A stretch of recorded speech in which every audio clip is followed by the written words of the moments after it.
વાલા કુટુંબીજનો, ભાગવતજીમાં ગોપી ગીત ન સમજાય તો આખું ભાગવતજી વ્યર્થ છે. એ પ્રાણ છે, પ્રાણ. 12 સ્કંદમાં 10મો સ્કંદ ભગવાનનું હૃદય છે, રાસ પંચાધ્યાય છે ને એના પ્રાણ છે. એ આપણે નહીં સમજાય તો કેમ ચાલશે? અને બધું છોડીને ભાગી જવું એ વાત નથી. આસક્તિ વિષયો છોડીને અમે આવ્યા કૃષ્ણ, અમારો ત્યાગ ન કરો. ભગવાને કહ્યું, હું પરીક્ષા કરતો હતો.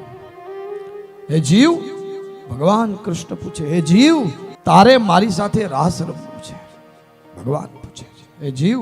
અને આપણે બધા શું છે? બધા હું અને તમે બધા જીવ છે, જીવ. ભગવાન પૂછે, હે જીવ, તારે મારી સાથે રાસ રમવું છે ને? ચાલ, હું રમાડું તને. ઘણી બધી પ્રકારના મંડળો બનાવ્યા છે, બતાવ્યું છે. અને ભગવાને એવો વેણુનો નાદ કર્યો છે,